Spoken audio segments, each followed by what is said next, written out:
Hello there, and welcome to the June Esports Leadership Series presented by Kane, Russell, Coleman, Logan, PC.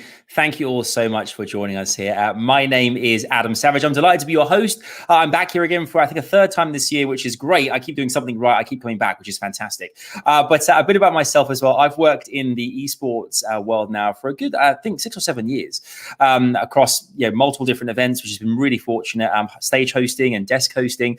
Recently, I've been working a lot across FNCS as an analyst in the Fortnite Champions Series. Very lucky to work with the likes of Twitch Rivals, doing a lot of hosting there. I host a show for Jinx Esports TV in the UK called The First Hour.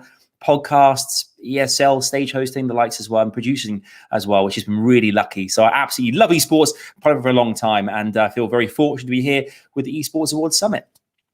We're very excited to bring all of you guys here this evening to this webinar curated by the Esports Awards team and sponsored by Kane, Russell, Coleman, Logan, PC.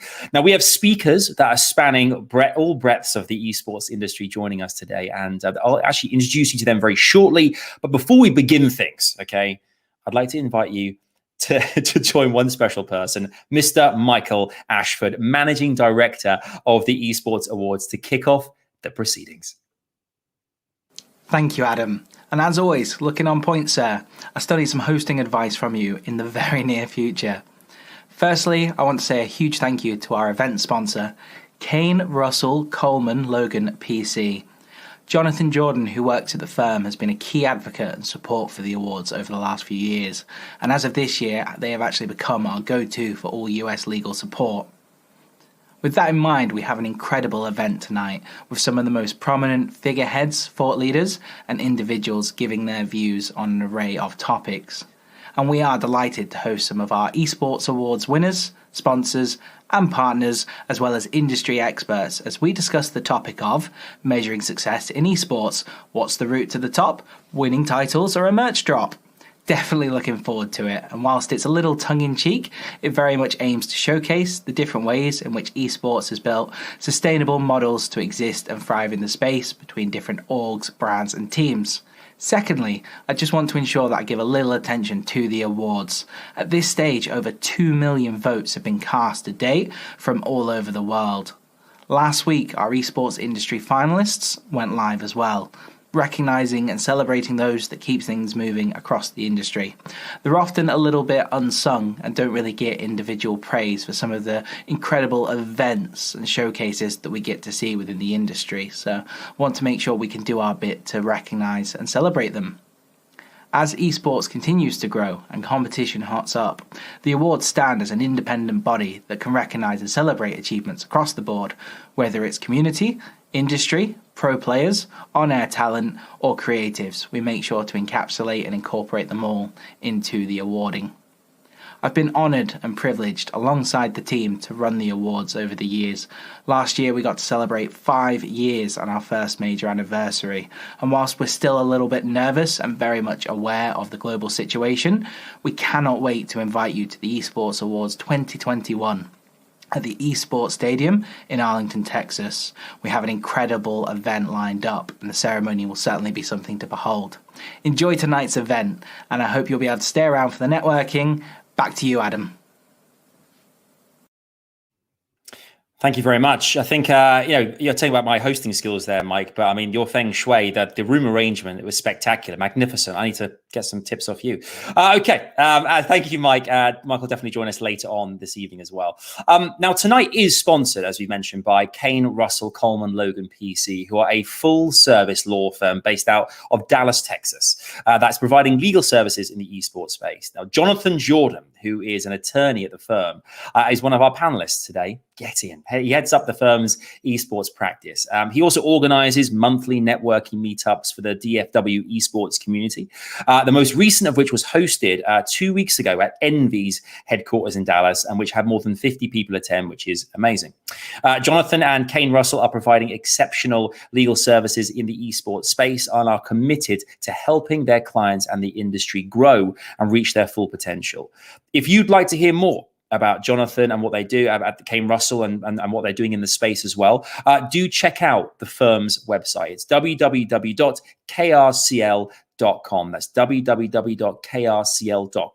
Find Johnathan on LinkedIn and check out the DFW Esports group on LinkedIn as well for more information about these monthly meetups, which are held on the first Tuesday of each and every month at various locations in the DFW Metroplex. Here's a short video sharing a little bit more about Kane, Russell, Coleman, Logan. Here you go.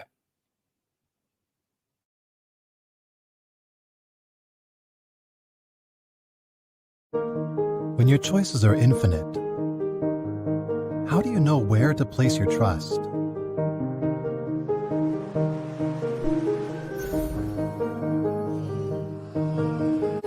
Our experiences built us. Our clients shaped us and challenged us to become the best. They propelled us forward to a new era.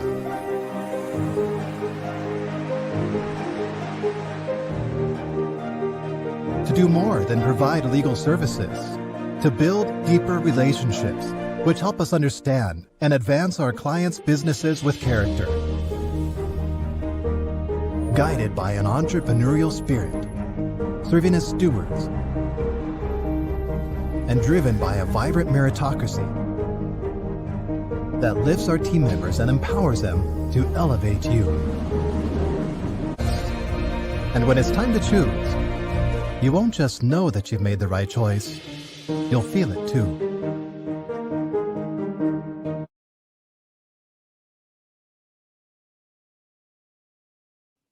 Fantastic stuff. And so to the summit. We're going to split this actually up into two 30-minute panel discussions with a short 2-minute intermission as well. Now, at any point, I want to stress this. If you watching, that's you watching right now, have any questions whatsoever for our panel guests at any point, do make sure, please, to get it inside the comments. I'll try and get to it as and when throughout the course of it. We're going quite organic here, so as and when I can fit the questions in, I will do so. So please do get those in for us. Anything related to the topic we're actually talking about would be really great to make sure everything's on track and moving forward in a straight line as well. Thank you. We anticipate the webinar is going to last around 1 hour and 30 minutes. And then after that, do please join us at around 9:20 p.m. BST, or that's 4:20 p.m. ET. Well, that's 1:20 p.m. PT for some breakout rooms for networking with the speakers and other industry professionals. Now, the session is open to everybody, okay? And they prove extremely valuable in making connections within the esports space. We definitely encourage you to join. Over the course of the last few summits, they've been super popular and really, really helpful. So please make sure to get involved. The link is going to get posted in the comments at the end. So all it is a click and you're there and you can fire away with your questions, which is great. Right, it is time. It's enough of my face. Let's get some more people to join me on the first of our panels this evening, of our two panels. I'll ask them to join me one at a time. We'll find out a bit more about them. And first and foremost, we've mentioned him already, but let's bring him on, the man of the hour. This is Johnathan Jordan, attorney at Kane, Russell, Coleman, Logan, PC. Welcome in, Johnathan. How are you, sir? I'm doing well. How are you? I'm great. I'm feeling great. It's great to have you here with us. I'm going to ask all of our panel guests this evening just to give us a bit of an introduction about who they are, what they do, and their world within the esports universe. Tell us about yourself, Johnathan. What can you tell us? Yeah, well, as you said in the great intro, and as Mike said with the kind words earlier, I'm an attorney at a law firm in Dallas called Kane, Russell, Coleman, and Logan. I head up our firm's esports practice.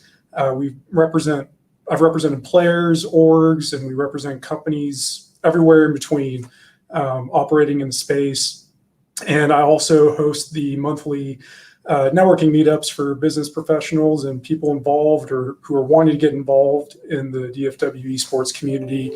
They've been hugely successful. I've had a lot of people collaborate outside of meeting each other at these meetups. So that's kind of my pet project that I've been doing for the past several months. But excited to be here and excited to be sponsoring this event. I'm a huge fan of what everything the Esports Awards does. I'm a huge proponent and advocate of what they're doing, and this should be a great seminar. Fantastic. Yeah, thank you for sponsoring. It's great to have you here. And also, you also have one of the most enviable views I've ever seen. Look at that. It looks fantastic outside.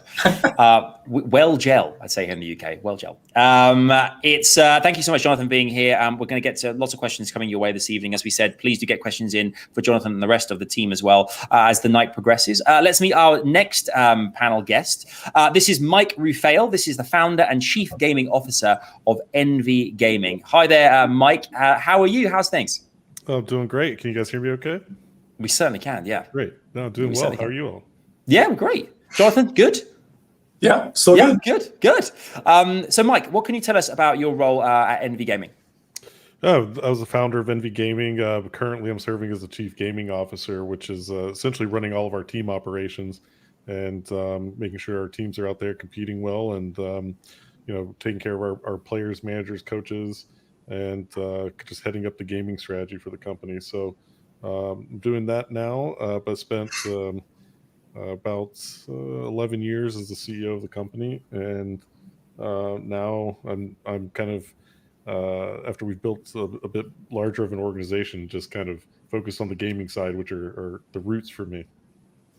Fantastic stuff. We'll definitely pick your brains a bit more later on. That sounds, 11 years. It's a long time. That's a long time in esports. Fantastic. Thank you, Mike.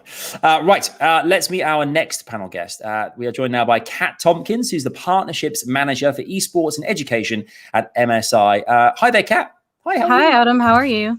Yeah, really well, thank you. Really good. How's things with you? Can you tell us about your role within MSI and in the esports world as well? Yeah, sure. So currently in my role at MSI, I maintain relationships with esports entities from esports teams and businesses, and I'm also in charge of the MSI student program, where we're handling all kinds of education programs, both college and K through 12, to see how we can assist from the MSI side. Whether that's technology, equipment, and solutions to professional development opportunities. And it's been really exciting to be able to continue to develop that. I started in collegiate esports almost 8 years ago now, and it's been a long journey. So wonderful stuff. And thank you very much for being here as well. And we'll definitely get lots more. I love the swag as well. I'm very envious of this swag you've got there. That's a great shirt. That's really cool.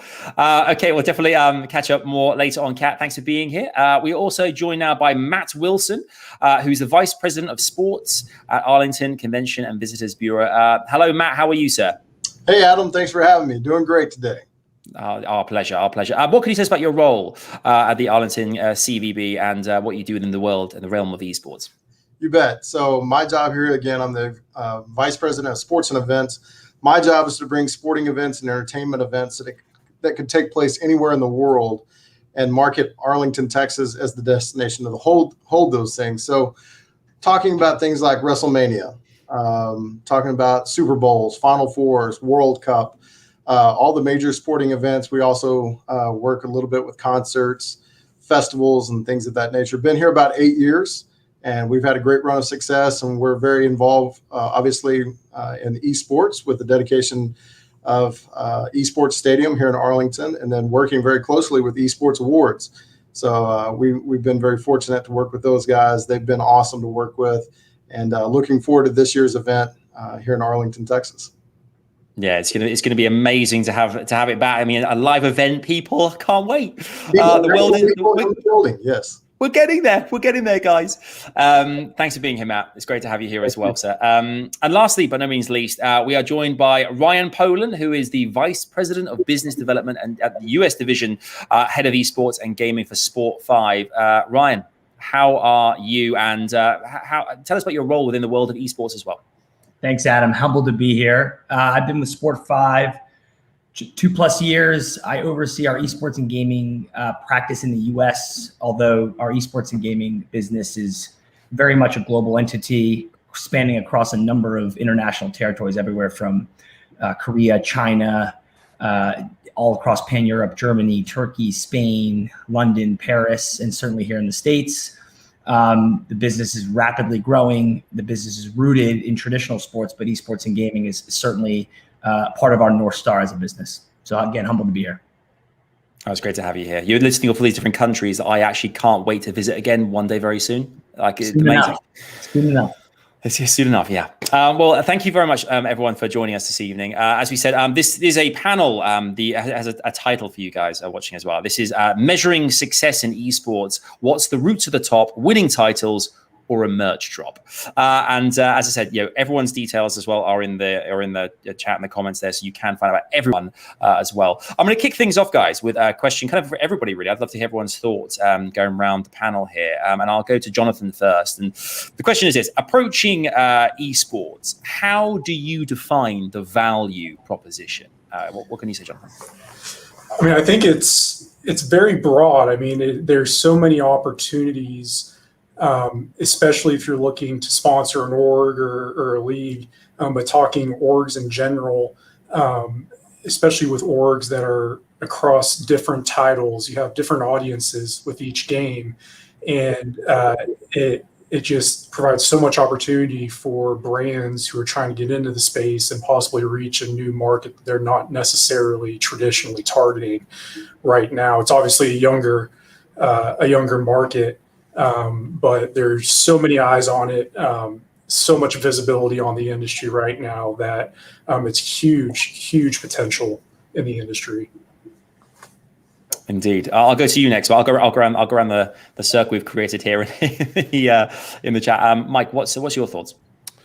Well, I think if you're really questioning what the value proposition is, it really depends on who you talk to and what the value is to them. But I would say what the overall value proposition in esports would be in general.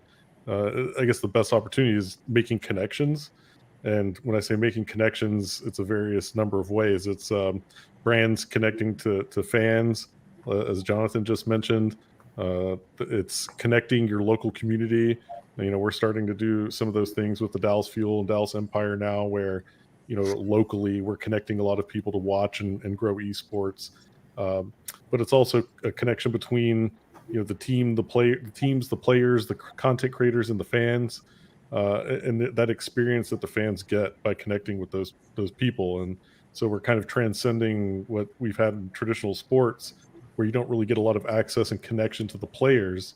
And with live streaming and I would say just a little bit younger of an industry, fans in esports can connect a lot more to the people that they get to watch every day. So I would say connections is the value proposition.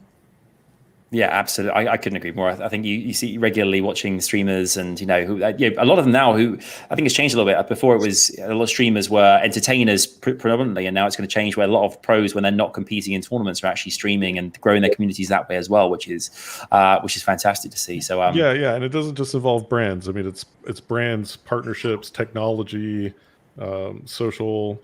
All these things are ways to create connections here. Absolutely. I'll go to Kat next. What could you tell us, Kat, about your thoughts on the value proposition? Yeah, I feel like we're almost all about to agree on the same thing. But, before, from what I've seen, what it looks like on the base level, it used to be viewership was a big one. And then we started diving deeper, tapping into team fan bases. But however, I think the most valuable are the additional communities and the avenues and the ecosystems that have grown around esports to support it. Now we have these esports arenas, to even the foundational approach of these collegiate educational systems of esports and gaming communities. And honestly, these communities serve as a more direct way to leverage, the expansiveness of the gaming ecosystem. And honestly, these communities are something very valuable, at least from a brand perspective. Yeah, absolutely. I mean, it's interesting as well, because obviously being based in the UK as I am, we seem to be have a very different attitude towards traditional sports in college and things as well. And now that in the esports as well, like I see in the US, it seems that year on year, the commitment from universities, colleges to growing their esports teams and communities as well seems to be continuing to grow. Have you seen personally, Kat, like quite a big jump in the commitment from colleges and things to those programs? Yeah, absolutely. I mean, 5 years ago, I was on the team at iBuyPower that started the UC Irvine Esports Arena in the United States. And that was literally probably one of the first, I mean, not discounting Robert Morris universities and some of these other private universities, but that was one of the first universities to really kickstart that growth of collegiate ecosystems in the United States. And, it's been very interesting coming back to it 5 years later. I mean, 5 years ago, we had no idea how much this would explode, but, 5 years later, there's hundreds of collegiate programs out there and hundreds of resources to help them. And, now we're getting into that phase where the little kids, the K through 12 are getting into the esports realm too. So we're just constantly building those foundations now. That's fantastic. That's great. I'll come to you next, Matt, as well, with regards to the the value proposition question as well, coming from your perspective, working out of Arlington, the stadium and such. What's your vibe? Really, and thank you for the question, Adam. It's really two-pronged for us. So the first set of value proposition for us is really about, we are about bringing travelers to Arlington, Texas.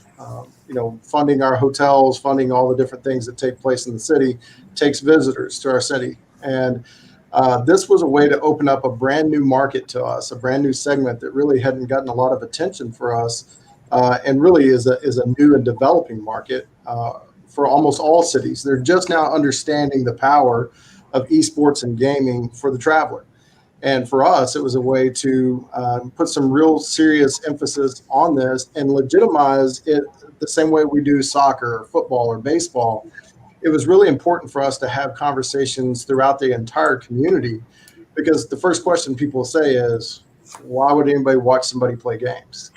And so what we all know, everybody on this panel knows, and anybody watching this knows, that it's no different than somebody watching golf. It's no different than watching soccer or those kind of things. It's something that people enjoy watching, and it's something that people enjoy doing, and we needed to be involved in that. Plus, it was a market without a demographic. It's not something that you can point to and say, these are the people that are interested in esports or gaming. It's men, women, young, old, doesn't matter, from all different backgrounds. We've seen that time and time again. The backgrounds for the people that come to our events here are just, all across the board, and that's really exciting. And the second prong of the value proposition for us is workforce development. Understanding that we have kids that are in junior high, that are going into high school and part of these engineering programs or software programs that want to work in this industry. So creating that pipeline from junior high to high school, and now University of Texas at Arlington is putting serious money behind developing their programs, so that way we have more folks that work in this great industry. Yeah, I from a personal point of view as well, over the last few years, seeing, be fortunate enough to be in many of these kind of locations, like be it an arena or kind of a live event as such, and seeing parents and their kids coming together and bonding, and as you would do, watching kind of like baseball or soccer or whatever it might be. There's this new wave now of like this connection through gaming, which I think is really exciting, because it's like almost an untapped experience, which is kind of ever growing as well. I think that attitude, I like to think the attitude of like, who watches gaming is kind of changing a little bit, but it's exciting times though. Like I can only imagine, selling out stadiums. We've seen, particularly I think like likes of Asia over the last few, I think maybe way back when with like League and such and Dota and things, we've seen that stadiums are being sold out there, and it's gradually migrating more to the West, and it's amazing. So brilliant points. Thanks Matt. And Ryan as well. I mean, about the value proposition, we had some great answers. I'm sure you're going to share many of them with the panel. But what's your thoughts on the same subject? Yeah, so being in an agency role, we're inherently agnostic. So we're working with a variety of stakeholders, from publishers to leagues to esports organizations, teams, media platforms, talent, you name it, right?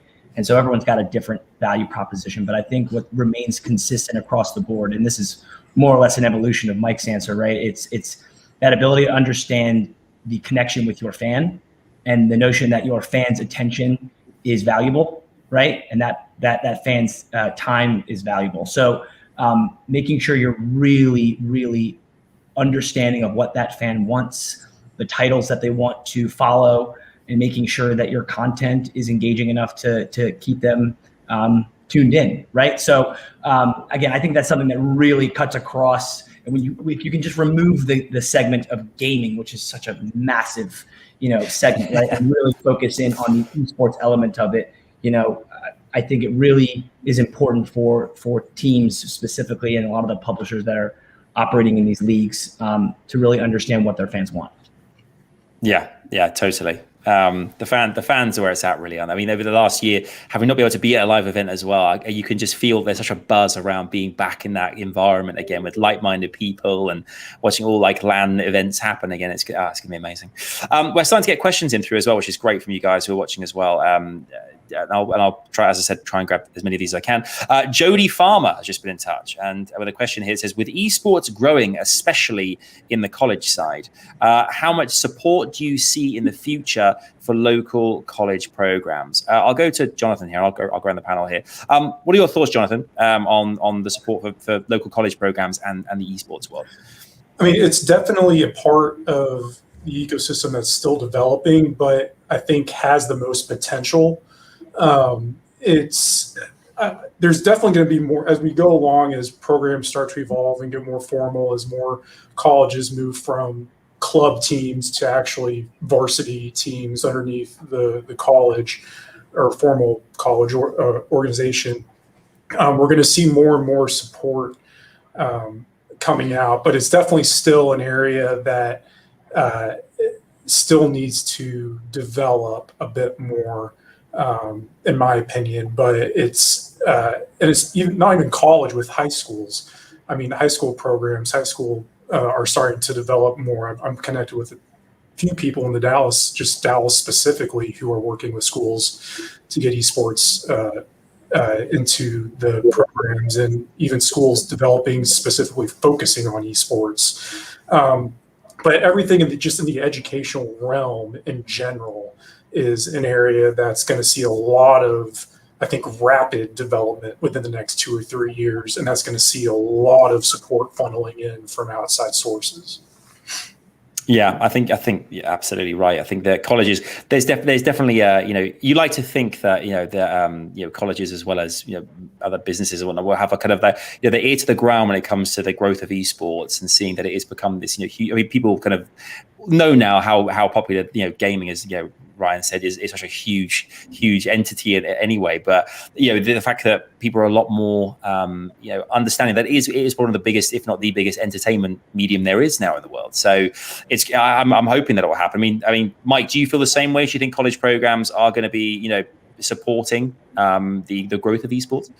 Oh, absolutely. I mean, it's actually, I think we're in like a massive boom right now for scholastic esports, and it's just the beginning. It's like the first takeoff, and it's like the stock of that is just going to rise and rise and rise for the next 15-20 years, in my opinion. I think you're just on the precipice of it beginning, and we see a lot more inbound communication as a professional esports team with universities, just more and more every day, high schools. We've begun to work specifically with scholastic esports through our organization, and it's something that's going to continue to have rapid growth for the next 10 years.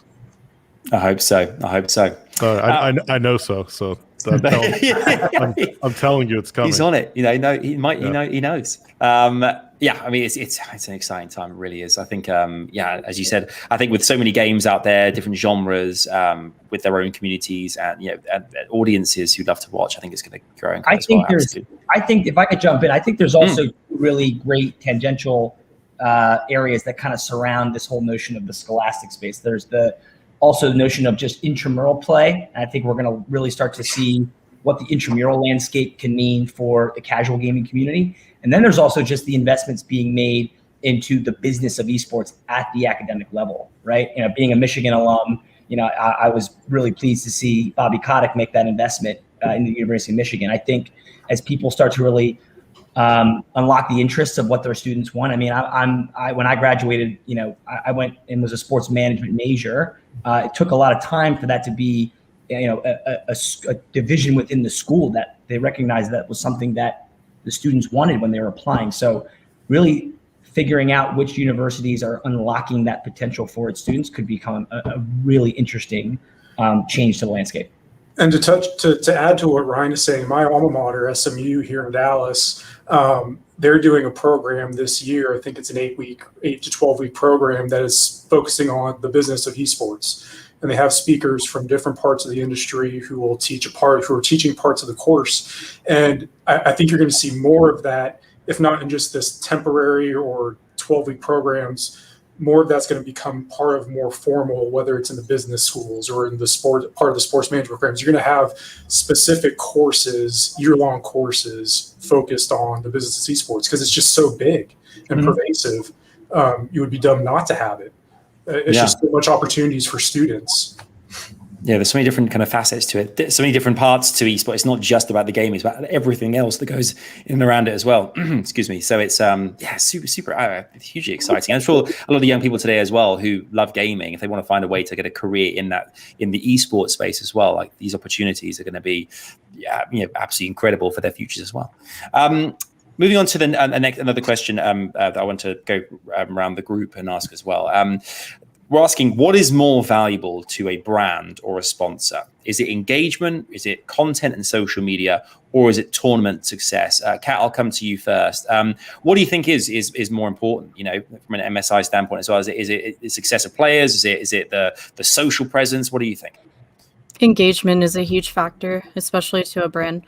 As a brand, we typically want to know how the brand or the partner that we are engaging with, we want to know how they plan to tap into their community and how they will provide us with valuable outreach opportunities, and for us the opportunity to tap into a new audience and provide that audience with new information that we have to offer. We typically want to know how our potential partners currently engage with that community and what creative ways we can engage with those communities. So to me, whether that's a social media giveaway or contents through a Discord server, any channel that we can use to spread our brand messaging or directly speak to those communities are a plus. And I do that across the collegiate side as well as with esports teams and also with different entities as well. Do you think, Mike, that from an MV standpoint as well, would you agree? Do you think engagement is probably the key factor here? Yeah, I've been pretty vocal in the past, about this, but I definitely think that a mix of these things is really what you're looking for. In many ways, something like winning is just a segue into creating more engagement, right? I mean, there's no doubt about it. When our teams win an esports title, which is incredibly hard to do, people undermine how difficult it is to actually be the first place team in a major esports league. I mean, it's very competitive. So, but when you do win something like that, there's no doubt that we see major spikes in engagement. And so, winning leads to better engagement, as Kat just said. That's what brands are looking for. But there are also things to take consideration, like, with winning, the history books, you're kind of completely cemented in time as a winning team, and so we put a big emphasis on that. But in many other ways, it's a mixture of those of different things that combine to create a sound business behind an esports team. I'll go to Matt now. Matt, what's your view on the same subject? I mean, do you think, obviously working in the stadium environment that you're in, that kind of like the massive space and the fans and everything, do you think that tournament success, obviously a huge part of things here as well, but there's I guess it really is kind of a mixture of all three of those things. It is, but if I had to pick two of those, I would look at social media reach. It's really important for us to be mentioned whenever they're talking about these major tournaments that it's taking place in Arlington, Texas. We want people to know. We're very brand mindful about Arlington, and no offense to my friends in Dallas, but we have to make sure that whenever people are talking about a tournament at Esports Stadium Arlington, that it's Arlington. We have taxpayers who funded these things, and we owe it to them to make sure that Arlington is mentioned. It's no different than whenever you see a Dallas Cowboys game played at AT&T Stadium on television, it says AT&T Stadium in Arlington. So social media reach, brand development, brand protection is really important for us. But tournament success is also another thing. Our tagline is "We crown champions," and we want to be associated with the biggest and the best tournaments that we can possibly host, not only just at Esports Stadium Arlington, but at AT&T Stadium. We want to host, the major championships. It's no different for us with our strategies for esports and for gaming, is to make sure that there are a lot of people coming through the turnstiles, that it's something that people care about. It's something that people get excited about. We're in the business of entertainment. At the end of the day, we're in the business of entertainment, and we do our best to make sure that the things that we associate ourselves with are at the highest level. Do you think, I'll come to you, Ryan. I mean, we talked about, kind of tournament success versus kind of like social, etc. But with regards to players as well, for as you play for the orgs and such as well, do you think that there's a lot of expectation? Obviously, it's obviously important to get the accolades and to win titles, but also to have a presence, to be a voice. Do you think that they go hand in hand? I mean, I think Mike's probably way more empowered to make a thesis on that one than I am as a stakeholder in the space. But all brands aren't held equal in this space. I guess the original question really is about brand and sponsors. I really gravitate toward probably a combination of Mike and Kat's answers here, right? I think this notion of engagement and content is likely the bedrock of what is really needed to be built for some seemingly competitive model for an org. But at the same token, I think, it's important that brands, and the question really needs to be served to brands entering the space. I think a lot of the folks like Kat and others that have been in the space for a while, they know who they are, they know their identity, and they've been able to write this script for some time. It's folks that are entering the space. We throw a lot of terms around like authenticity, right, in this world, because the community doesn't want to be served, something that it doesn't fit, right? And we've learned there's not a one size fits all approach. And so making sure, these quote unquote non-endemics or new folks to the space are unlocking these endemic moments within the community. That's how you can capture that tribalism likely that you're trying to somehow, use as a marketing tool. And I think, when players start to understand that, in a lot of cases, their competitive play and winning titles could lead to endemic moments, let's say for brands that care about performance, right? That's an inherent place where I think, if you're investing in anything related to performance, winning is very important. Being on podiums is very important. So it's making sure we really know how to unlock those different levers in the space that allows us to probably, again, I think, see successful campaigns or successful investments. Yeah, for sure. I mean, Mike, I'll come to you as obviously, being there with MV and such.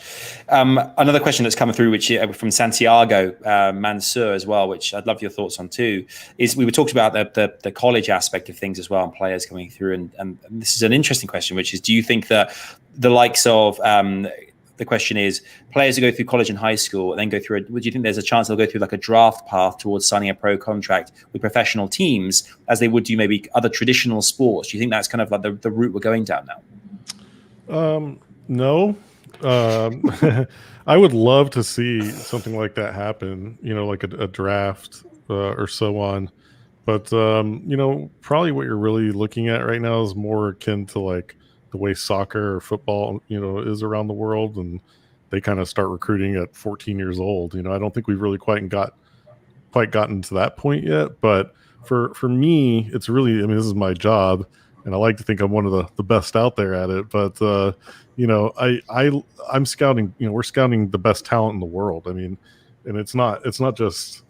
Literally, we are all over the globe looking for talent. At one point, our Overwatch League team had 7 different countries represented on the roster. And so, it's hard to like put that into like a draft silo right now until we organize like a specific structure of the leagues to do that. And I just don't think we've kind of matured to that stage yet. So I think for a while, you're just going to see open recruitment from, major professional esports teams trying to find the best talent all over the world. Doesn't matter the age either. It's age, gender, it doesn't matter. As long as you can twiddle your thumbs and shoot people or make great plays in different games, you're going to be in good shape. Yeah, I mean, Kat, that's definitely, it's a great point Mike makes. I think a lot of it relies on if you, I mean, from a brand perspective, like I'm sure with the MSI as well, you kind of look at certain players and you see the kind of the potential for that they're be it accolades or what they how they can represent the brands in a certain way. Because I think Ram was alluding to the fact that there are brands like yourselves who have been in esports for a long time now, so there's I guess a greater understanding compared to kind of newer companies coming into the stratosphere of what you think is investable from that perspective as well. Sorry, so from the player, if you could clarify from the player perspective. Yeah, so like for you guys, what I'm saying is like with players coming, and there's obviously Mike was saying that with the esports in general, if you're kind of doing that, if you can perform brilliantly, that is a hugely investable kind of like attribute to have. But also, I guess we come full circle back to the kind of the social part, the engagement point. If you are an investable from an MSI standpoint, like do you think that's these are things that it's a collaborative thing, and that's how you kind of deem whether someone's worth working with if they have like all those different attributes? Yeah, so all of those are a plus, I think, at least from a brand or from a brand standpoint, all of those are a plus. But I think at the end of the day, and I'm just speaking entirely on the MSI standpoint, we really do want to see how our brand will benefit from that engagement. At the end of the day, we've had, one side of the spectrum where it's been really hard to work with a team or player because there's certain guidelines to the social media and there's certain guidelines and aspects to, how much we are able to collaborate with that team. And then we've had another side of the spectrum where it's been amazing to collaborate with them. We have like sessions on how much more we can collaborate, how much we can push our brand. And, it's like very stark night and day difference on certain teams and how they work sponsorship, how they work with their sponsors. There's some that just treat you like sponsors, and then there's some that actually do treat you like family, and they want you to engage and really be a part of their ecosystem. Yeah, I think that's incredibly important, the ecosystem side of things as well. And I think you're seeing that a lot more now with a lot of orgs, like the kind of the family, the feeling of like the welcoming aspect of it as well. I think at first when company organizations are first developing, it's wanting to get the best of the best talent all together, but nurturing talent as well, and how important that is to kind of create a good environment for these players to grow as well is incredibly important, of course. I'll come to you, Matt, as well.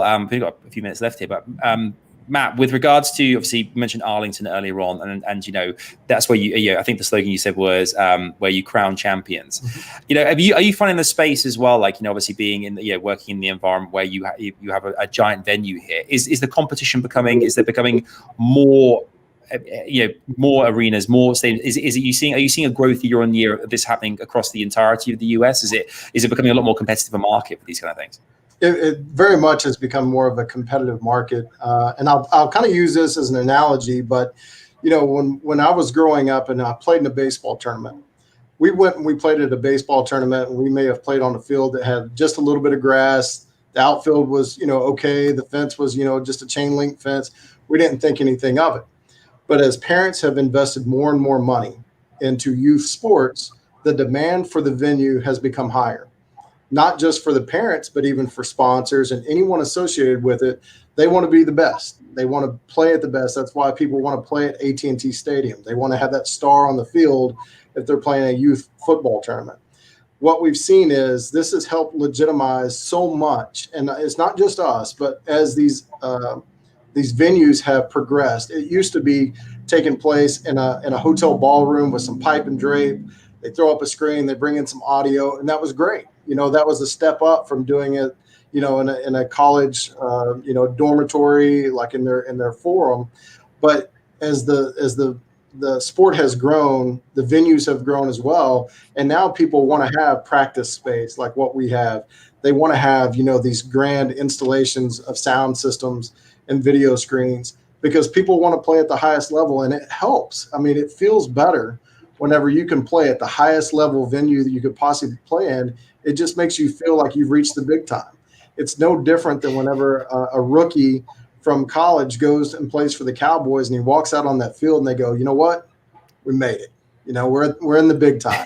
And I'm not saying it's just our stadium, but you walk into some of these purpose-built stadiums, it helps legitimize everything that you've worked for. And we're so excited about that. We love being associated with that. I love to watch people walk into our building and go, this is where I want to play. This is where I want to win a championship. And again, I'm not just tooting our horn, but just to say for everyone, you want to play at those really nice places. And I'm sure Mike could back me up on this. Their players, you know, they're cocky enough to go, I'm the best. This is where I'm going to play, and this is where I'm going to win my championship. We want that. We welcome it. We encourage it. Do players get cocky, Mike? Is Matt on the money here? Yeah.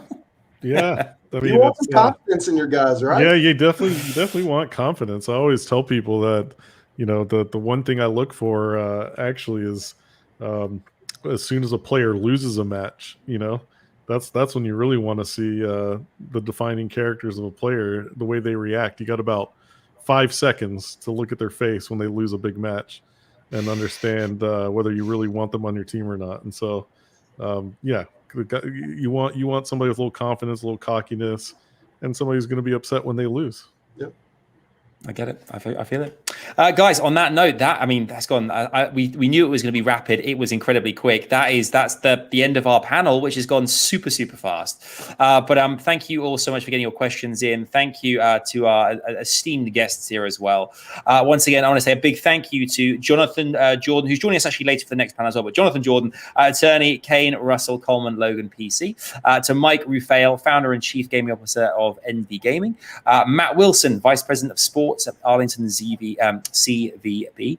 Ryan Polun, vice president of business development and US division head of esports and gaming at SPORTFIVE, and Kat Tompkins, partnerships manager for esports and education, MSI.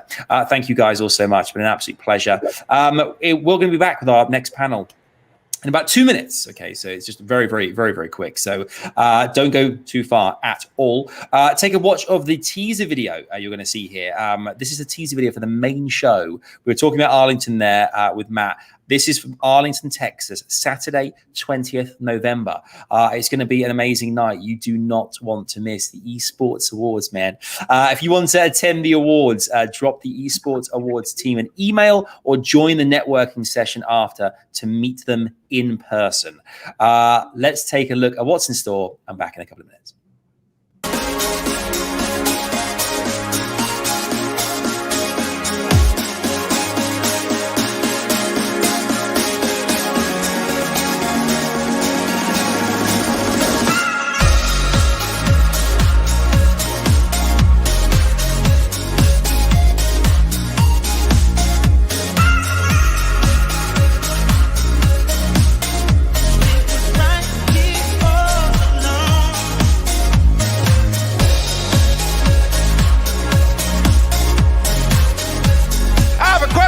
You.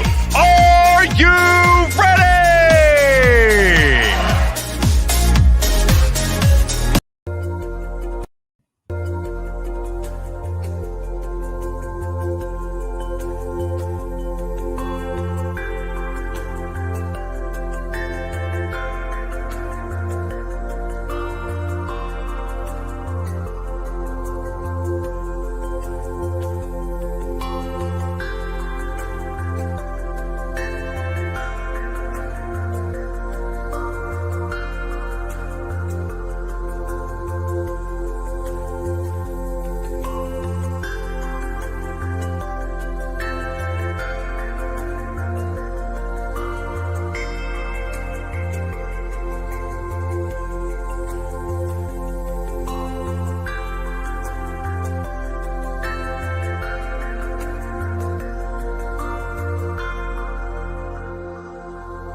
Hello there. I told you to be quick. It was like literally 2 minutes, very fast. But how good does the Esports Awards look? I'm so excited for live events. I've got goosebumps. I can't wait for this to happen. But it looks absolutely incredible.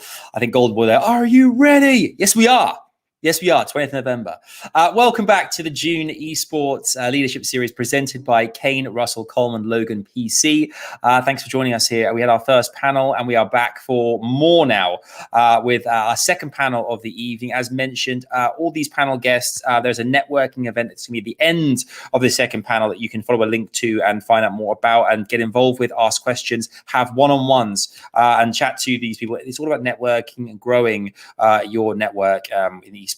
And this is a great opportunity to meet people as well. All the profiles of our speakers as well will be kind of in the chat, so you can find out more about them and add them on LinkedIn and such as well. As we did before with the panel one, we're going to go into panel number 2 now.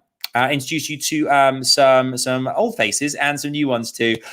First and foremost, if you've just joined us, let's welcome him back. A massive thanks to Johnathan Jordan, attorney at Kane, Russell, Coleman, Logan, PC, for being here. Welcome back, Johnathan. I mean, how fast was that? But the turnaround was like, there wasn't enough time to make a cup of tea. Oh, you're muted. So there we go. That's it. There it is. Luckily, I already have my coffee, so I didn't need to worry about you did? that. But no, it's like I said before, it's great to be here. I'm looking forward to this discussion as well. Yeah, it's lovely. It's lovely to have you back here, mate. Just very quickly, just to summarize your role at Kane, Russell, Coleman, Logan, PC, for those who've just joined us, what can you tell us about it? Yeah, I'm an attorney. I head our firm's esports practice. We're a full-service law firm in Dallas. And I also host and organize monthly networking meetups for the DFW esports community, which have been a huge success so far. So if you're in the Dallas area and want to check it out, come join us. We got some big plans for the July meetup, so stay tuned. Excellent. Thank you so much for being here, Johnathan. I'm doing 2 panels back to back. You're a machine. Thanks for being here, mate. Next up, we have Carlos Ocelote Rodriguez, CEO and founder, G2 Esports. Carlos, my man, welcome in. It's good How's it going? Here. How you guys doing? We're doing great. It's so good to have you here. G2, massive year. I mean, it's great to have you here. What can you tell us about your role as CEO and founder of G2 Esports? You know, it's pretty funny because I tweeted either earlier today or yesterday, I can't remember. I tweet too much, but I tweeted, roast me. No reason whatsoever. I just wanted some roasts my way. And one guy said, you think you have a job, but you don't. Not only did I laugh, but I was like, that's fucking accurate. So that's my job. I think I have a job, but I don't have a job. I just have too much fun and things sort of come together this way. I love that. It's a job, but you're right. When you're having too much fun, it's just kind of like, it's just a fun thing to do that happens to be how you earn a living, which is great. Absolutely. But mate, it's great to have you here. Thanks so much for being part of the panel. Likewise, man. Thank you very much. Really excited. Our pleasure. Right. Next up, we also have Johnathan Kutnowski, Director of Product Management at Blinkfire Analytics. Hey, Johnny, good to see you, mate. Hey, guys. Welcome. Good to have you here. Johnny, it's good to have you here. What can you tell us about your role at Blinkfire? I'll give you the 30-second summary. Essentially, I work at Blinkfire Analytics. We work with teams, leagues, brands to find the sponsorship ROI in real time with our own computer vision algorithms, patented technologies. It's really cool. We analyze images, videos, streams, like 48-hour streams even, to just put in a monetary value on how much you're giving or getting from a partner, and even like finding new revenue streams. How can you further monetize your content and give better value to your partners, make it democratic and transparent. Excellent stuff. It's great to have you here, and we're looking forward to finding out lots more. Obviously, this evening's measuring success in esports. What's the route to the top? Winning titles or a merch drop? It's great to have you as part of a panel. And it's a 2 Spanish people panel as well. So it's like wait, who's Spanish here? Carlos. Yo. Oh, you're Spanish? That is Español? Yeah. I'll do English on this call, but yeah. Well, there you go. That's 50-50 people. What if we just speak Spanish? That'd be pretty terrible for the broadcast, huh? Like, guys, I'm just going to sign off. You guys can take over the Spanish broadcast. Okay, sorry. Good night, guys. Yeah, no, it's great to have you here. I love that. The Spaniards are all here. This is fantastic. One person who's not here yet, though, and we need to bring into the fray is we saw him earlier on. We need to see that fine, chiseled jawline of Mike Ashford again, managing director of the Esports Awards. There he is. Look at that setup. It's pristine. I love it. Mike, good to have you here, matey. How's things? Very good. Thank you, Adam. I can't complain too much. I snuck away to the border and went across to Scotland for a staycation, as we do these days, over the weekend, and literally came back just for this event. So I'm sure you feel very privileged. Massively privileged. Thank you for coming up for Scotland just for us. That means a lot. No, it's good to have you. I mean, Mike, for those who are just joining us as well, what can you tell us about your role at the Esports Awards? Yeah, absolutely. So I'm Mike. I'm the managing director here at the Esports Awards. I'm honored and privileged to work with a pretty incredible yet lean team of people who deliver the most prestigious award show within the competitive gaming scene. So I effectively run the day-to-day, get involved in our business development, new partnerships, new relationships, and get to have a lot of fun, really, but bringing brands to life and really getting to activate on some really cool properties that trust us as a cool and unique way to get into esports, while getting to absorb a lot of Carlos's tweets on Twitter as well, which is always good fun. Did you roast him yesterday? I didn't know. I stayed away. Mike, I knew this panel was coming up. Just in case. I like it. Well, it's great to have you here as well, Mike, as always. And what a great panel we have here coming your way, guys. Just to reiterate as well, if you do have any questions for our panel guests, please do get them in the chat. We'd love to try and read those out to our guests throughout the course of this panel here. Get those in the chat. Right, just to recap. So measuring success in esports, what's the route to the top? Is it winning titles or a merch drop? My first question, I think I'm going to start with Carlos here. Winning tournaments, does it mean overall commercial success? I mean, I think winning tournament. I mean, when you think about commercial success, you think about appeal for brands, right? And you think about your ability to support brands. I think it's much easier to close a partner than to renew it. I think we do see a lot of things not being very good at renewing. I think we're dropping. Your audio is dropping a little bit, Carlos. We can't quite. Oh, really? You. Yeah, that's better. Yeah, but is it better? Yeah, there we go. Way let's try. I haven't done anything. Well, maybe I have. I don't know. Let's go back just if that's okay with you, just quickly. So, does it mean overall commercial success? What are your thoughts? Yeah. So, I'm when thinking through the value added for partners, it's much easier to close a partner than it is to renew a partner. And so for that reason, if you win and that's the only thing you have, I guess that's enough of an appeal to get some brands on board. But then very likely you will not be able to renew them, and that's when the quality of your business comes into play. How good is your partnerships team? How good is your marketing team at catering to what your partnerships team needs? How good are you to adapt to this new COVID era, right? Which thankfully is slowly coming to an end. How can you digitalize literally everything? How can you turn physical events into digital events? There's a lot to it, right? And so I think that while winning definitely creates it's like an icebreaker. It's like an opportunity to start a conversation more than anything else. I don't think that's what gives you long term, like a long tail into that specific revenue vertical. I don't think. Okay, thank you, mate. Yeah, I mean, I'll ask the same question around the group. Actually, I think it's a very pertinent one. Let's go to Johnathan as well. From your standpoint as well, working as a lawyer in esports and whatnot, does it mean overall commercial success, winning tournaments in your eyes? Do you think it's a game changer? Do you think that's what it's all about, or are there other factors? I think it's, and I'll defer to Carlos's opinion on this, but I think it's necessary to an extent. I mean, as Carlos said, it's the icebreaker. Winning drives viewership, it drives following, but other things do that too. Content creation.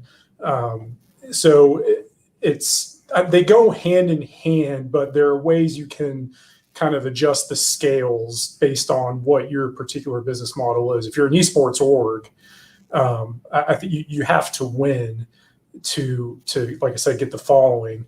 But if you're an org that's just focused on content creation, then it's all about the eyes on your creators and your influencers that are under you. But they go hand in hand for sure. And I mean, I think it kind of, when you're talking about smaller and mid-sized orgs, also it gets a little more complicated as well. It's much harder on their end, and I think that's probably a topic for an entirely different panel. But I think that is something that is worth discussing at least. Yeah. And if I may hop in, Adam, because something came to my mind. I feel like every team sort of needs to have these little moments, even if it's not just winning, right? But, qualifying for something important. I mean, you'd be surprised that the pitch decks I've seen from teams raising at ridiculous valuations, with almost no revenue, like literally 100x on revenue. and being able to raise the money, by the way, just because they made it, their story that they qualified for some specific event in a very specific game that, is prestigious. So I think that by the way, I respect that, because you have what you have. And the idea here is that you have to, milk every moment as much as possible, and that's a good way to do it. So the way I see competitive success is, that's a great opportunity where all eyes are on you.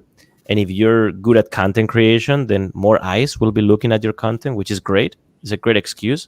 If your content is bad, then those eyes will come and go, right? So I think is that's why I said that having a great company itself will get that retention going, on those levels. And to add real quick, I think an org that is focused strictly on competition, just playing in tournaments, no content creation at all, just playing, I think is going to have a very hard time making money. You really have to be able to diversify and as Carlos was saying, expand the other streams of revenue to have that long-term commercial success. The winning is what starts it and gives you other opportunities to expand. But if you're just focusing on competing, if that's the only part of your business, it's going to be difficult. Yeah, I guess it goes hand in hand, doesn't it? Winning as well as the kind of like the social aspect as well, and the engagement is obviously incredibly important as well. I mean, from an the analytical standpoint, it's a hard word to say really fast. It is. An analytical standpoint, Johnny, what's your vibe on overall commercial success and winning tournaments? I'm gonna break the trend a bit. I'm gonna say winning is nice, but it's not necessary, and you can definitely make and provide a good value. If you have a good and sound strategy. And really many times when you're like Carlos mentioned, having a great company behind you, and that's of course necessary. And I would say having also like a company and an analytics platform, like a company like Blinkfire or any other company or your own stuff, being able to justify what you do, whether you win or not, that's great. And like Carlos said, that's a great opportunity, but you have to actually make use of it, and you have to actually monetize that moment. So if you're not ready for it, business-wise or analytics-wise or technology-wise, you're gonna miss it, and you're not gonna really make any good use of it. So definitely, it's a nice to have. But I've seen small organizations, like small Spanish teams, even have like maybe 5,000, 6,000 followers, but are able to say, okay, we're not G2, okay, we're not worth X amount of value, but we can actually justify the value that we're asking you for. And that, I think that transparency and I said the democratic kind of approach to partnership relationship I think is beautiful, and it's really the basis of a sound and long-standing relationship. Now then, winning, of course, makes it even better. And then there's also style, right? So G2 has their like tongue-in-cheek kind of style, and Johnathan was talking about like a team that maybe focuses a lot on competition, and that is also a style. You could think of other teams like famous CS:GO teams here in Europe and around Denmark. They focus a lot on competition, not so much on content creation as you would see like G2, that the Ralph Lauren announcement and all that kind of stuff. And that became their defining attitude, like we're the elegant and pro, if that's like what the image I think that they're trying to sell. And that also works. But essentially, yeah, sorry, I'm just getting this sidetracked. But it's definitely something that you want to win, but you need to make sure that you're well prepared. You have the numbers behind you. I'm a numbers guy, so I really care about numbers. But if you have the numbers, winning is great, but not necessary. Okay. I mean, Mike, your stand as well, obviously coming from the Esports Awards and people winning and losing on the night and being nominated and such as well. I mean, from your standpoint as well, I mean, do you think winning, I mean, like for instance, winning an esport award, for instance, does how much more lucrative is that, being, nominated, first and foremost, but then also kind of winning as well, surely goes a long way towards promoting an individual and getting yourself out there even more. Yeah, I mean, it's the most important trophy on the shelf, right? Always the case. Obviously. Yeah, I think for me, it's a very different market and landscape now. I think if you went back to the start of competitive, winning was a much more important part of the puzzle and the process, because there weren't as many personalities. There wasn't as much of a community outside of the title and who's winning and losing. Whereas what you have this year and some of next year will be that the rise of fandom and the rise of brands coming out that people want to follow and engage with just because they are that team. They have that identity and they have that persona. And I think every team wants to win. No one's going to sit there and say, yeah, we're a brand that just wants views or just want to sell a load of merch. At the heart of every team is, I want to go and I want to win a tournament, right? And if you take the Dallas Cowboys in the NFL, they're the same. They want to win every year. They want to have the trophy at the AT&T and put another poster up. They just haven't quite clicked yet. They remain one of the biggest franchises in America, partly because Texas is so behind them, such a huge support in that way, but also because of the persona, the personalities, some of the additions, and all the content they create that keeps them engaged overall. And I think that's what you're seeing in esports now, is the maturity that brands have personalities. You win and lose with them. You follow the journey. You follow the story and see how that comes out. And I remember we did some content and some posts back with G2 when they were in Worlds last year, and they didn't make finals, but they actually had one of the bigger wins because they were one of the first teams that went out of a tournament but got a lot of support for it. A lot of people backed them and looked at it and sort of overcame the adversity that you get in the community, which is if you lose, you're not seen as relevant. It's like, well, actually G2 did very well off the back of it. There was a lot of engagement and there was a lot of interaction that made it sort of that they won regardless in that scenario. And I think that's something exciting. But I think, yeah, the community and the following is a huge part, but I also think your interactions with the rest of the community as well, because, I mean, Carlos alluded to it, there's a lot of teams out there trying to raise vast sums of money at different valuations and such, and I don't know if some of them have quite clicked on the puzzle of creating a bigger industry creates a bigger proponent for them. They can be a bigger fish in a bigger pond, which is very rare, whereas at the moment you see a lot of the teams have become very insular, and they're protecting their own bubble. They're worried about interacting on social media. They're worried about doing things like this summit, because does it project the right brand image? And they haven't quite got that if you interact and you build everyone else up alongside of you, you will take a bigger piece of the bigger market. And I think that's almost a bigger part of the question around winning and losing as a team and sort of releasing different things, is actually how do we all work to build the industry up to the next level? I will say real quick, the Dallas Cowboys did used to win. So that did certainly help them. There's a legacy there. Definitely not recently, though. I mean, with regards to, players as well. I mean, we obviously talked about G2 a lot, of course. Carlos, you being here, and I think, are you seeing as well? There's a trend with the players as such as well. Like, I think a lot of we talked about drafts in the previous panel about there would be a drafting kind of element in colleges and whatnot as well. And you hope to be on certain organizations. Are you finding, Carlos, that the times are changing as well, that players will actually specifically want to work with specific kind of orgs that identify in a certain way, and kind of you guys, it might be humor, somebody else is about competition, as you mentioned, as Mike did. Do you think that players are being a lot more specific now about the route they want to go into and how they want to be represented as well, or do you think it's a case of I'm just lucky to be represented at all? Well, it depends on the level of the player, right? If the player is up and coming and very unknown, then he'll take anything he can get at the top level, right? But of course, what we have seen is that, it was on year 1 and 2 of G2, it was very hard to get players. I had to break my bones. I mean, I still do, but it's different because now players gravitate toward us.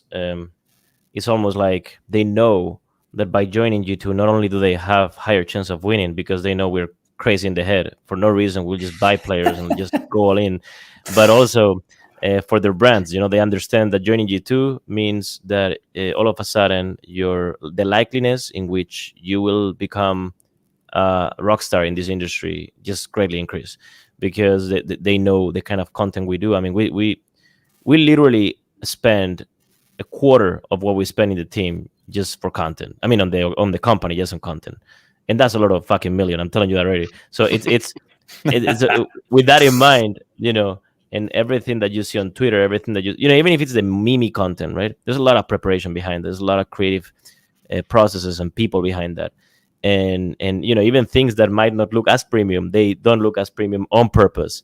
And then you have the other side of the spectrum, like when we make the announcement for Adidas or Ralph Lauren and stuff like that. I mean, that's all in house, and players see that and they're like, okay, so Reckless is now the face of Wimbledon. I mean, I could one day be Reckless, the face of Wimbledon too, right? And that creates that inspirational path that makes our lives easier, definitely. Yeah, I mean, I want to ask you the Ralph Lauren thing as well. That obviously came out recently. I mean, collaborating with a fashion house of that caliber as well, like what an incredible thing to see. Esports org do that. I mean, what was that? How did that come to fruition, and how exciting has it been for you guys in this collaboration? I mean, it's funny because all my life I have literally drove BMWs, wore Adidas, and Ralph Lauren. I'm not even kidding. I'm not even kidding. This is literally what has happened. Throughout my life. The pictures, the polos. Throughout my life, okay? See, it's not a job, is it, Carlos? It's not a job. You're having a good time. Exactly. Okay, there's a lot of work behind you. Like I can't deny that. But it's funny how things come together, And yeah, this was like we cooked this one for what, a year and a half, 2 years. It's not like, we just reached out to the CMO and got something done in 3. No, this is like properly worked for, and the campaign and everything is just hardcore work, and convincing. And I mean, these are people that, these are people that in the fashion industry specifically, they're very traditional in the way they think about things and marketing. So we literally had to walk them by the hand, knowing that, even if we spent 40 hours on trying to convince them, 40 hours from very expensive commercial people trying to convince them, it might not come into fruition, but it did, and sometimes it doesn't. So it's a bit of a bet, and those year and a half, 2 years trying to make this happen, ended up paying off, and the result you see is I think one of the most incredible esports campaigns, or esports first campaigns that any brand has done to date, and we're proud of that. This just goes to show that we do well competitively, but ultimately, our value as a company is more than just winning. Is the uniqueness of our brand, is the talent retention and acquisition capabilities, not only for players but for staff. Our ability to give people a career path that they can be here. I mean, I have people in the company for 6 years and they continue to grow. People that I started paying $400 a month, and now they're in a really, really great position. They're buying homes, and this just makes me happy because it just builds something that lasts. And that was the initial goal for me. I want to build something that outlasts me, and one day when I decide to stop doing what I'm doing, the company will go on and will continue to kick ass. That's my goal. Love that. I love the entrepreneurial kind of like the commitment as well. The growth of something that's I think fantastic, mate. And I think I'll come to Johnny as well. Like obviously collaborations, as we mentioned, like the Ralph Lauren thing, like recently with G2. I mean collaborations like this do send ripples throughout the industry, about esports. I mean these are hugely these are two companies combining together, like joining forces. I mean, it has a huge impact, surely from a data side of things as well. I'm sure down the line from analytics and things, like it has a huge impact on everything throughout the course of the esports industry. It does, and it did indeed. Really, because Carlos was talking about the company, the business side of things, and in a very humble and natural way. But then he didn't really talk about the fan base. Because they like the relationship with the brands and etc. And the players doing a career path within the company is amazing. But they are also tapping into a huge fan base that engages with that content, right, and amplifies the brand value. And really, you also talked about like players deciding which org to play in. I didn't mean when I said tongue-in-cheek attitude for G2, I didn't say they're not focused on the competition side, not at all. But many times you'll want to like go and play for a team that resonates with you and they share like the values that you have, and you're like a jokester, or like just even the brands that they work with. So the I mean, all of the actions that anyone does, essentially, we track and monitor, right? And the announcements that G2 and many other teams out there have been doing recently have a great ripple effect. And the brand suddenly gets spikes in engagement, gets spikes in value, and tap into untapped markets before. I mean, I don't know how much did they think about esports at Ralph Lauren before starting to work with G2, but I'm sure now it's like a topic of conversation within the company, right? So that is insane. And when you do rely on someone that is endemic to the market, and I'm not going to talk about endemic or non-endemic brands because that doesn't make sense anymore. If Ralph Lauren can be in esports, anyone can be in esports, right? And that's the purpose of it. And you rely and you partner with someone who is experienced in the market to guide you through it and walk you through it and do something that lasts. So definitely amazing ripples. I mean, we've seen huge numbers. It's kind of funny. Like we've seen huge valuation numbers in the hundreds of thousands of dollars within a week for a brand. I don't know. It's pretty cool. I mean, I'm a big data fan myself. And it's something that you want to show, right? You want to show your partners, and you want to show them also immediately. Like it may be that if they worked with traditional sports before, they are used to like quarterly reports, a report every 6 months. Now esports being so digital and so technological, Carlos can report back to Ralph Lauren the day after of an activation, and that is insane. Like they've never seen that before. So impact and technology are like that's what drives a successful partnership, but also a long-lasting one because it's there. The numbers are there. You just need to present them how they need to be. Yeah.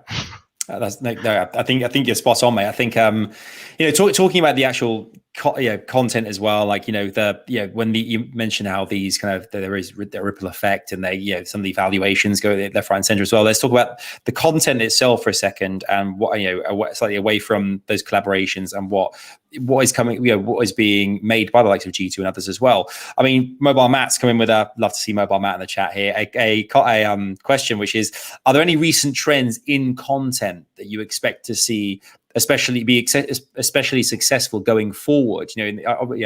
Post pandemic, and as the world continues to, as the industry continues to grow, with everything that's going on within it. Mike, I'll start with you. Do you think there's anything we're going to start to see more of that will be very successful from a content standpoint from this point? Are we still talking about hot tubs, or is that too far in the past now? Now we can still talk about that. That's all I've got here. Mate. No, I think original programming is a huge piece that started last year and is really coming into the foray now. Everyone has people that represent them and get involved and host their content and host their shows. I think even for us, we've seen with our last show, the industry show, over 250,000 people tuned in to watch it. And we have segments we do just for fun. Like we have a head-to-head with our hosts on the show. We have like these trivia rounds, and so just some stuff that we do for fun. And suddenly brands want to sponsor that. They want to build it. They want that content, and they want to have an input into how it's put together. And that's something we've really sort of seen, I think, during the pandemic grow, is that brands recognize that they don't just logo splash anymore. It's not just about having a logo in the top corner or having a way of getting integrated. It's becoming part of what you're supporting. So as Carlos said, with the different things that they've done, like Ralph Lauren was a staple, because now I'm watching adverts on my TV where you've got Maro Itoje from the rugby scene next to Reckles from the League of Legends and the esports scene, which is very validating, very real, and it screams that. And even with BMW as well, and the rivalry series, that's something that's really sort of tangible and integrated. It's not just, hey, we're just wearing a jersey of someone and we've got all these patches on, because behind the scenes they paid us a phenomenal amount of money. It's very much integrated into the DNA. So I think we'll see more of that come to the front and come to the foray of brands doing it really well. And we're still unraveling everything at this stage. And I think that's really exciting, because it was only in 2018 that franchises really came to fruition.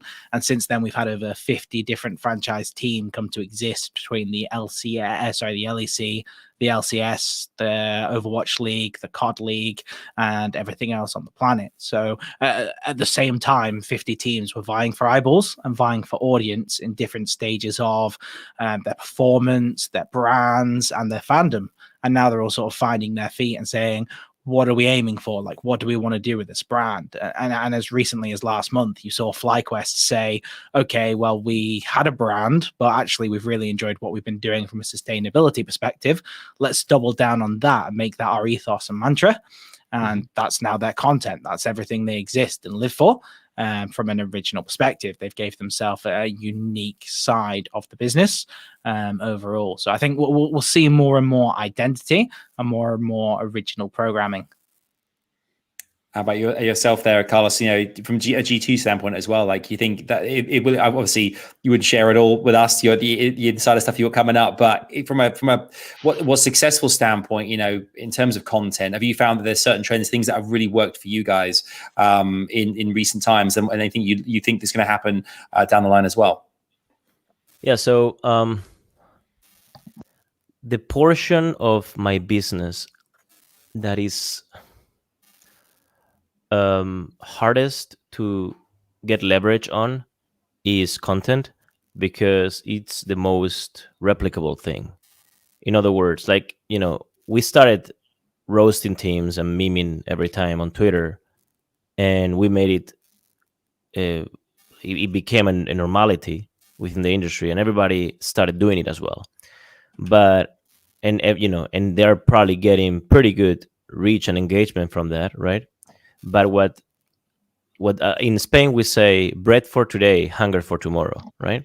It's like, yes, you're memeing now and you're copying what works for you too right now, but what are you? Like, what is your company? Like, the reason we meme is because if you come to the office, everybody looks like they're high.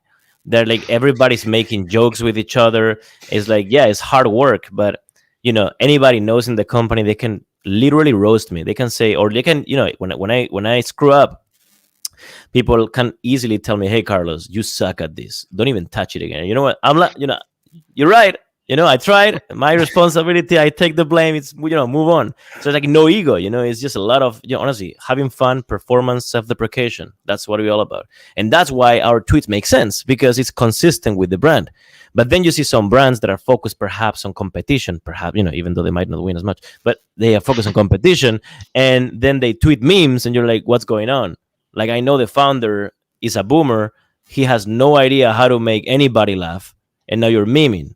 Like, what is the consistency there, right? So that's why I respect teams like FlyQuest so much, because they corner something they believe in.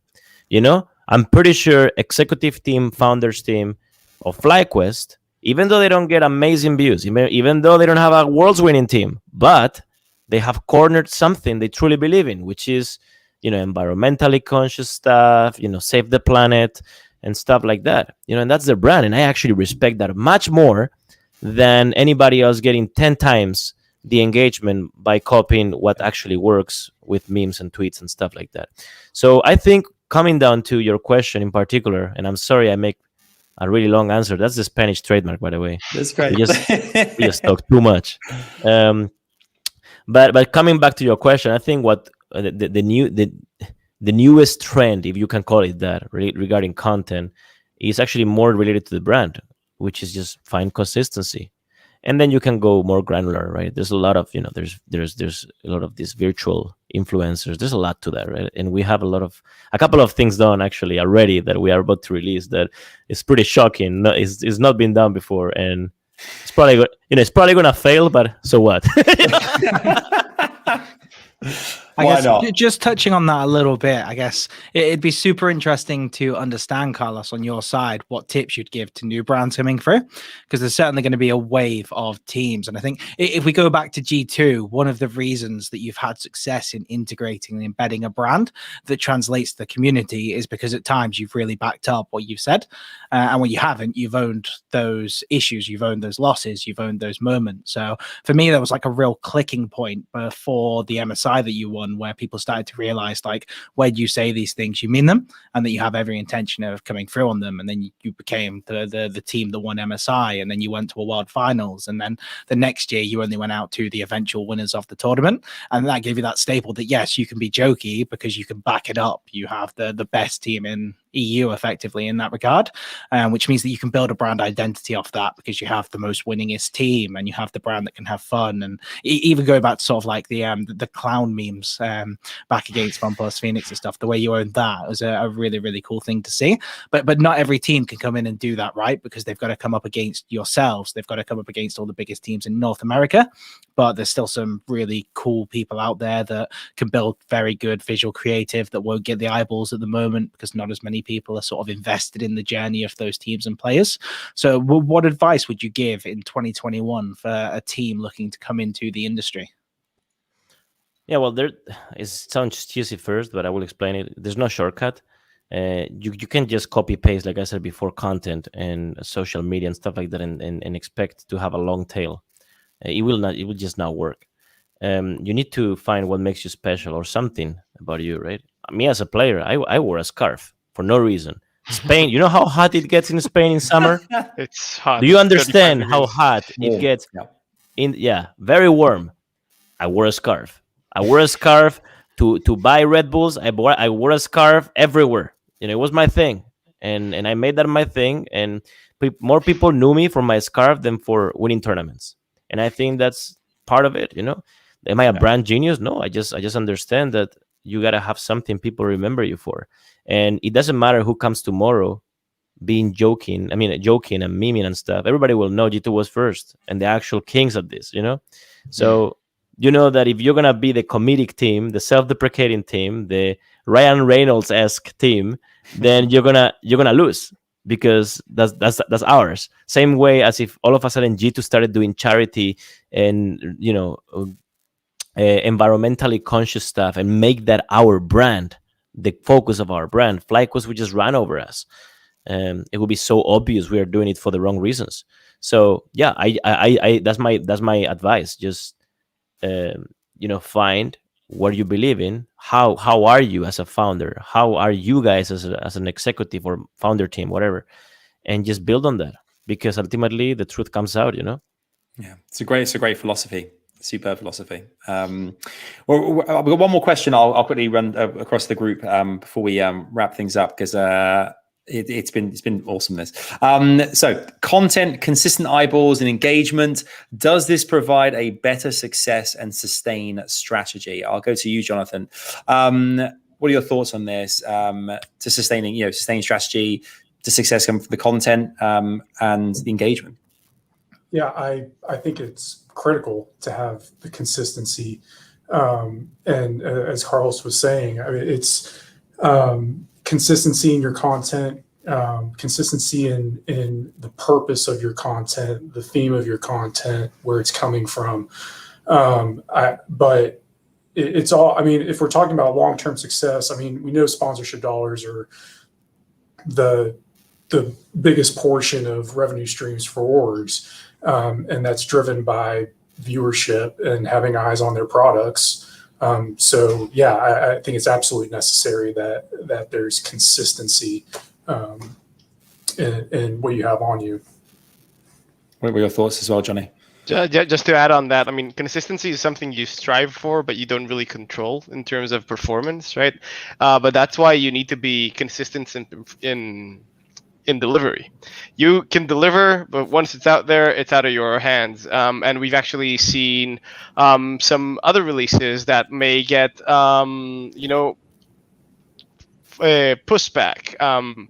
Just to name one that I didn't like, but got a bit of bad feedback, like the NFT release that recently happened. Many of the people were complaining about that, but it was just a top.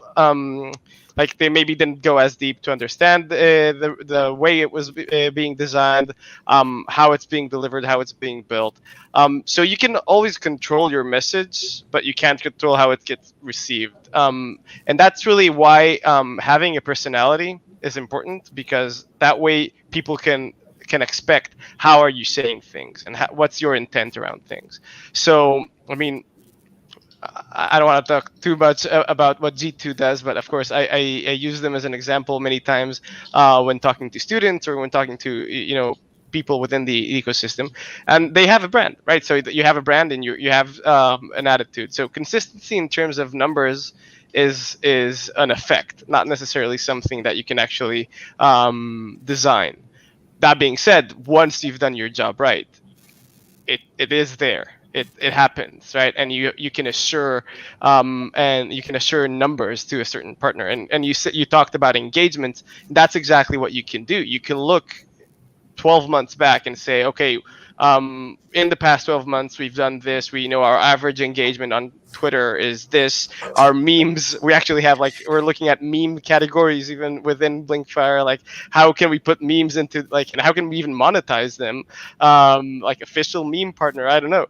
And you can do some interesting stuff about that and say, well, if the Ralph Lauren announcement goes linear with our previous experiences, we know we can forecast a certain number, and we can forecast a certain performance.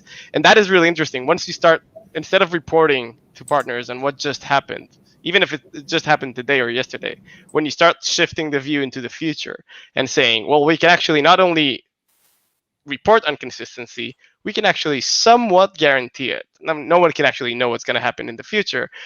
I'm hoping there's not going to be another pandemic, but who knows, right?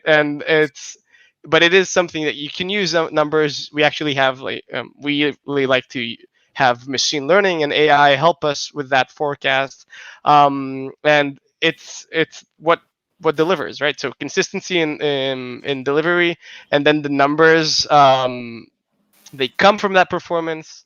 And if you look at that performance, you can at least establish bare minimums in the future. Again, I'm just a huge nerd. I'm sorry. I talk about tech and my eyes light up, but it's just what I love. No, it's great. Thank you. And I can feel the passion there as well. But whether it be the kind of like what your brand is aligned with and stands for, or it could be scarves. Consistency is key. That's what it's all about. That's how you deliver the goods and how you create success. Guys, we got to leave it there. Sorry, I'm going to jump one more time. Yeah, go ahead. I think it's super important, and I think it's very important for brands just starting out, because your content is your currency at the end of the day. It's your window to the world and something that you can showcase. And for myself, going back to 2016 with our first award show, we had 80,000 people tune in for that. We were popping champagne afterwards because 80,000 people cared about what we were doing, and it validated this sort of long-term goal and ambition to be able to bring recognition and sort of a premium appeal to the esports industry, to sort of have this first ever black tie concept within the professional gaming scene. And one thing that terrified me back then was, well, when the curtain closes, we don't come back on for another year. And we have to sort of be able to educate throughout the year on what this means and be able to build a campaign and relevance and an audience understanding of what we do, so that they can see the levels we go to create a credible process that it has integrity and transparency to it, and that we can have all these world-class panel members and they sort of adjudicate and police everything and build it out, and all the work that we've done with Deloitte. So in 2016, we just had the ceremony, and then 2017, it was, we need to be doing at least 3 shows in the build up to the ceremony to get people used to the idea and to bed in the concept and the themes. And that worked really well. We had 450,000 people watch the ceremony in 2017, and there was more champagne. We celebrated. It was a good time, great after party. And then 2018, it was, can we build up so that 6 months out from the awards, every month there's programming, every month there's content fans can interact with and engage with.